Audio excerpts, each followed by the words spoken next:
नजर डालते हैं। देखिए, सबसे पहले तो आज के कुछ बड़े इवेंट। देश की एयरलाइंस कंपनी इंडिगो ने भी फ्यूल सरचार्ज बढ़ा दिया है और इसीलिए आज 14 मार्च से ही इंडिगो की फ्लाइट टिकट भी महंगी हो जाएगी। एयर इंडिया पहले ही अपनी टिकट की रेटें बढ़ा चुकी हैं, तो एयर इंडिया के बाद इंडिगो की भी घरेलू उड़ानों पर तकरीबन 450 और इंटरनेशनल उड़ानों के टिकट पर 2300 रुपए एक्स्ट्रा चार्ज लगेगा। वजह मिडिल ईस्ट में जो जंग चल रही है, इस वजह से जेट फ्यूल महंगा हो चुका है, ईरान इजराइल जंग की वजह से। तो यही वजह है कि आज से ही ये एयरलाइंस कंपनियां हवाई किराया बढ़ाने जा रही हैं। और खबर है, चंडीगढ़ में आज से सजेगा कृषि मत्स्य एक्सपो 2026। लेब की तकनीकें अब किसानों के खेतों तक पहुंचेगी। वहीं बंगाल चुनाव के सिलसिले में आज पश्चिम बंगाल के कोलकाता में जाएंगे पीएम मोदी। यहां मेगा रैली का आयोजन होगा, 5 लाख लोगों के पहुंचने का अनुमान है। और आज बंगाल दौरे के दौरान पीएम मोदी कोलकाता के ब्रिगेड परेड ग्राउंड में ये रैली को संबोधित करेंगे और इस दरमियान तकरीबन 18,500 करोड़ रुपए की विकास परियोजनाओं की सौगात भी देंगे। और खबर है, दिल्ली जल बोर्ड ने अलर्ट जारी किया, आज और कल 14-15 मार्च को नहीं आएगा कई इलाकों में पानी, नल के पानी की किल्लत रहेगी इन इलाकों में। वहीं छत्तीसगढ़ में भी आज 14 मार्च से शुरू होगी गोधाम योजना।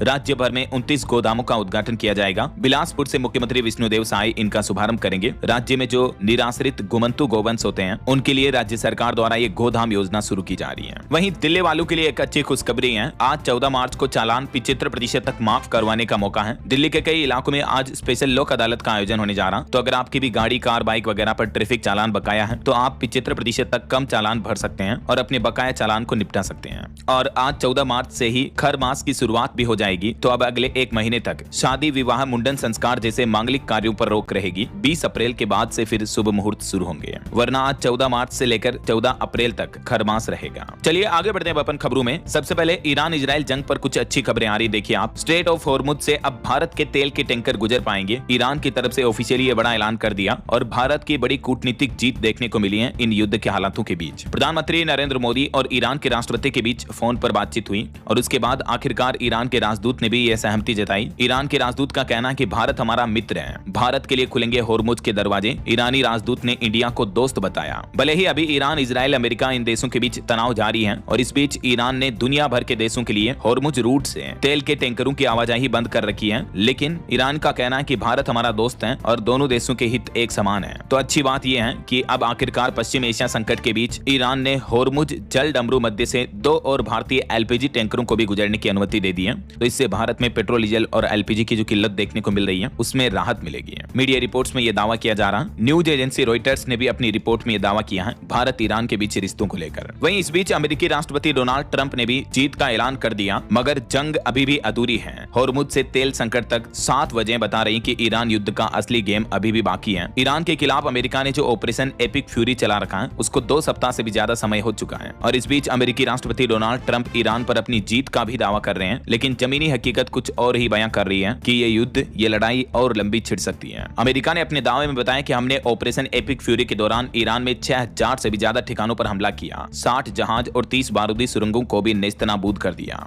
वहीं इधर ईरान इजराइल जंग की वजह से भारत में भी गैस सिलेंडर का भारी संकट देखने को मिल रहा है। देश भर के राज्यों में हालात काफी गंभीर हैं। होटल की चाय भी महंगी हो चुकी है, 20 रुपए की। शादियों के मेन्यू पर भी कैंची चली, मतलब शादियों में लोग बाग खाने में भी कम मेन्यू रख रहे हैं। हॉस्पिटलों में मरीजों की रोटियां बंद हो गई। उत्तर प्रदेश, बिहार से लेकर दिल्ली तक देश भर के राज्यों में गैस की जमीनी हकीकत काफी दर्द भरी देखने को मिल रही है। इस बीच सरकार ने चेतावनी दी, कहा कि अगर गैस सिलेंडर की कालाबाजारी की किसी ने तो अब खेड़ नहीं है। एलपीजी संकट के बीच सरकार ने सख्त दिशा निर्देश जारी किए, क्योंकि कई जगहों पर इस संकट के बीच कालाबाजारी और जमाखोरी देखने को मिल रही है। देखिए बिहार का मामला। बिहार के फारबिसगंज के एक घर और दुकान से मिले 250 गैस सिलेंडर। एसडीओ के छापे से कालाबाजारी का यह बड़ा भंडाफोड़ सामने आ रहा। कई लोग इस संकट के बीच भी पैसे कमाने के चक्कर में गैस सिलेंडर की जमाखोरी कर रहे हैं। हालांकि इतने संकट के बीच भी सरकार ने जो लेटेस्ट स्टेटमेंट दिया, उसमें सरकार का कहना है कि हमारे देश में पेट्रोल, डीजल की कोई कमी नहीं है। एलपीजी जरूर चिंता का विषय है, क्योंकि आजकल रोजाना 75 लाख से भी ज्यादा सिलेंडर बुक हो रहे हैं। जबकि गवर्नमेंट ने बताया कि ईरान जंग से पहले 55 लाख सिलेंडर बुक होते थे पर डे के। लेकिन अभी क्या कि लोग डर की वजह से जरूरत से ज्यादा सिलेंडर बुक कर रहे हैं, इस वजह से भी संकट देखने को मिल रहा है। प्रधानमंत्री नरेंद्र मोदी ने भी अपने स्पीच में कहा कि एलपीजी को लेकर कुछ लोग डर फैला रहे हैं, वो इससे फायदा उठाना चाहते हैं। कालाबाजारी करने वालों पर कड़ी कार्रवाई होगी। तो देखा जाए तो दोस्तों, भले ही सरकार कह रही है कि सब कुछ नॉर्मल है, एलपीजी, गैस, पेट्रोल, डीजल सबका स्टॉक है, लेकिन देश के रियलिटी के हालात कुछ और ही बयां कर रहे हैं। ये देखिए तस्वीरें आप, पंजाब में गैस सिलेंडर उठाकर लिटरली लोग भागने लगे। एमपी भोपाल में भी गैस एजेंसी के बाहर लंबी कतारें लगी। सरकार कह रही है कि किल्लत की वजह पैनिक बुकिंग और अफवाहें हैं, लेकिन हालात इतने गंभीर चल रहे हैं कि सिर्फ सरकार के ये बयानों से आम आदमी संतुष्ट नहीं हो सकता है।